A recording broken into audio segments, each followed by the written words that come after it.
नमस्कार। Target with Alok online institute में आपका स्वागत है। मैं हूं विवेक मिश्र।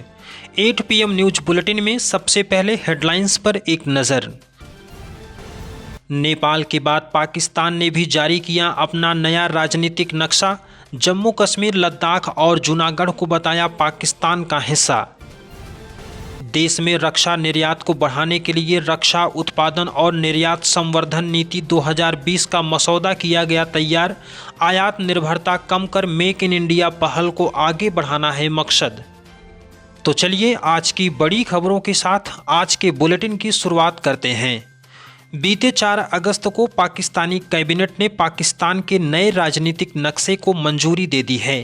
पाकिस्तान ने अपने नवीनतम राजनीतिक मानचित्र में जम्मू कश्मीर, लद्दाख, जूनागढ़ को पाकिस्तान का हिस्सा बताया। आपको बता दें कि इसके पहले नेपाल भी ऐसी हरकत कर चुका है। नेपाल ने भारत के लिपुलेख, काला पानी और लिम्पियाधुरा को अपने हिस्से में दिखाया था। पाकिस्तान सरकार ने यह कायराना हरकत भारत सरकार की ओर से पिछले साल जम्मू कश्मीर के अनुच्छेद 370 हटाए जाने की पहली बरसी की पूर्व संध्या पर किया।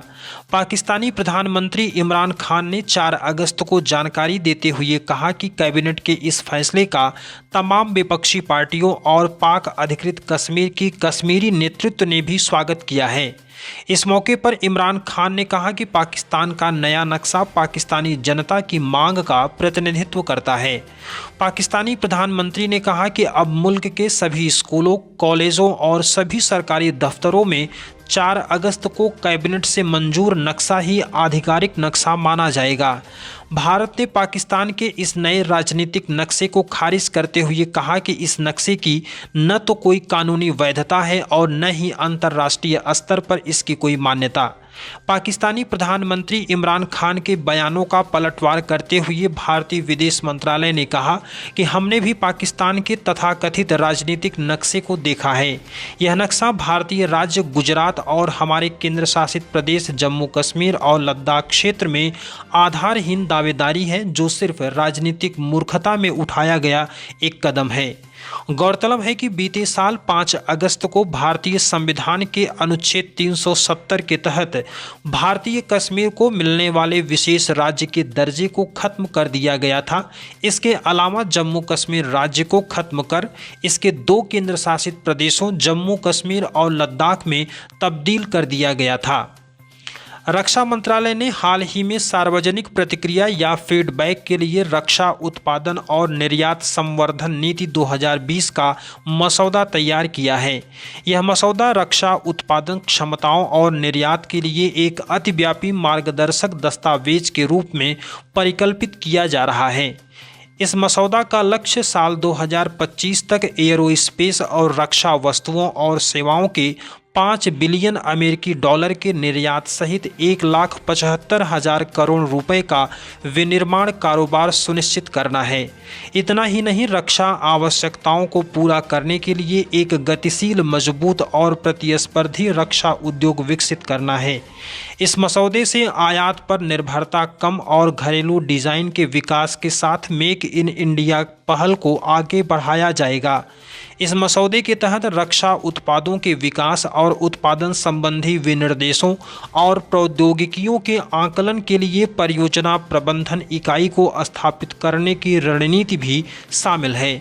स्वदेशी उत्पादन विकास और उत्पादन के लिए लाइसेंस प्राप्ति की प्रक्रिया को खत्म करने का प्रयास किया जाएगा। इन सब के अलावा एक प्रौद्योगिकी मूल्यांकन सेल भी बनाया जाएगा। स्वदेशीकरण की इस नीति से साल 2025 तक इस प्रकार के तकरीबन 5,000 उपकरणों का भारत में ही निर्माण किया जाएगा। वर्तमान समय में 50 से अधिक स्टार्टअप नए फिट फॉर मिलिट्री यूज तकनीकों या उत्पादों का निर्माण कार्य कर रहे हैं। आज के दौर में भारत स्वयं एक बड़ा एयरोस्पेस बाजार है और ऐसे में हवाई जहाज़ों की मांग देश में बढ़ रही है। इस तरह एयरोस्पेस उद्योग में तमाम अवसरों की पहचान की गई है। यह पहल रक्षा विनिर्माण और आत्मनिर्भरता, प्रभावी रक्षा क्षमता और राष्ट्रीय संप्रभुता को बनाए रखने और सैन्य श्रेष्ठता हासिल करने के लिए यह एक महत्वपूर्ण घटक साबित होगा। और अब अंत में चलते चलते कुछ छोटी लेकिन महत्वपूर्ण खबरों पर एक नज़र, जो आपकी परीक्षाओं के लिहाज से बेहद महत्वपूर्ण साबित हो सकते हैं। भारत ने फैसला किया है कि भारत की महिला टीम विश्व स्क्वाश चैंपियनशिप 2020 में हिस्सा नहीं लेगी।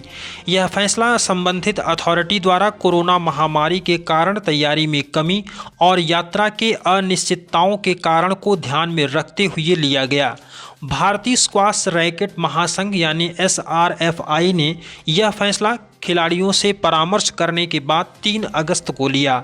आपको बताते चलें कि विश्व महिला स्क्वाश चैंपियनशिप 2020 प्रतियोगिता 15 से 20 सितंबर के बीच मलेशिया के कुआलालंपुर में आयोजित किया जा रहा है, जिसमें विश्व भर से कई टीमें हिस्सा ले रही हैं। इंडियन प्रीमियर लीग यानी IPL का 13वां संस्करण संयुक्त अरब अमीरात यानी UAE में खेला जाएगा। इसकी पुष्टि BCCI ने कर दिया है, लेकिन BCCI को अभी केंद्र सरकार से मंजूरी मिलना बाकी है। यह टूर्नामेंट 19 सितंबर से 10 नवंबर के बीच खेला जाएगा।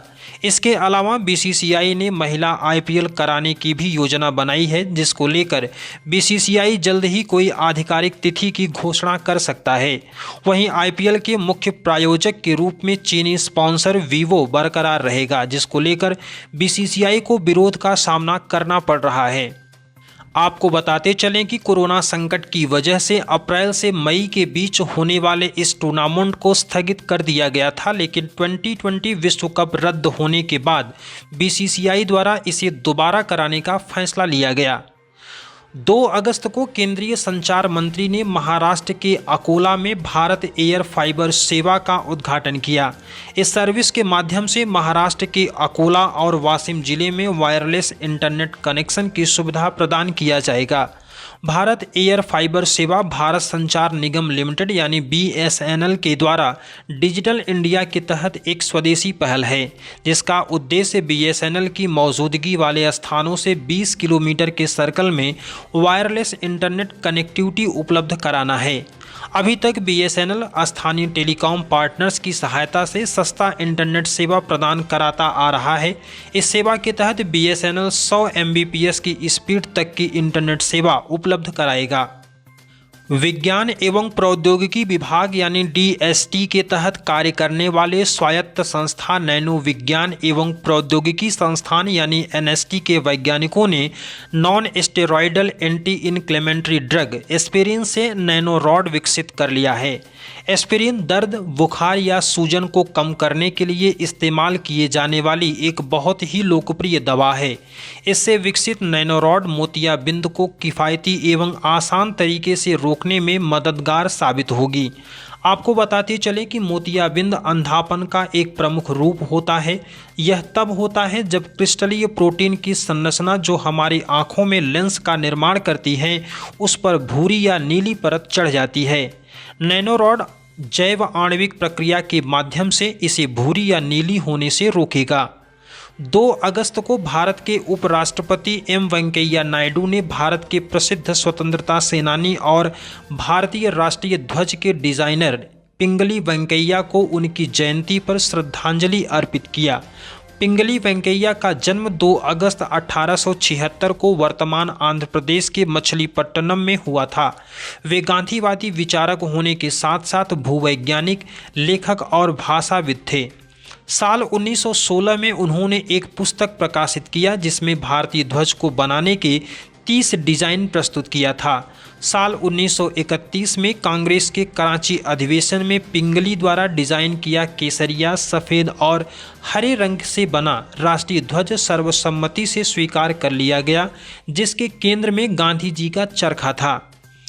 बिहार के स्वास्थ्य विभाग ने संजीवनी नाम से एक मोबाइल एप्लीकेशन लॉन्च किया है, जो राज्य के आम नागरिकों को कोरोना वायरस के प्रबंधन से संबंधित नियमित अपडेट प्रदान करने के साथ साथ कोविड-19 परीक्षण के लिए पंजीकरण करने में मदद करेगा। यह एप्लीकेशन नागरिकों को निकटतम कोविड-19 परीक्षण केंद्रों, कोविड-19 देखभाल केंद्रों, अस्पतालों में बेड की उपलब्धता आदि का विवरण प्रदान करने में मदद करेगा। इसके साथ ही संजीवनी मोबाइल ऐप को जिलेवार आपातकालीन हेल्पलाइन नंबरों के साथ अपडेट किया जाएगा। वहीं इस एप्लीकेशन के माध्यम से कोरोना वायरस से संबंधित आम जानकारी प्राप्त करने में भी मदद मिलेगी। फिलहाल 8 PM के इस न्यूज़ बुलेटिन में बस इतना ही। हमारा ये वीडियो आपको कैसा लगा हमको कमेंट सेक्शन के माध्यम से ज़रूर सूचित करें। वीडियो को लाइक करें, दोस्तों के साथ शेयर करें, चैनल को सब्सक्राइब करें और अपनी तैयारी को एक नई दिशा देने के लिए जुड़े रहिए। Target with Alok online institute से मुझे दीजिए इजाज़त। नमस्कार।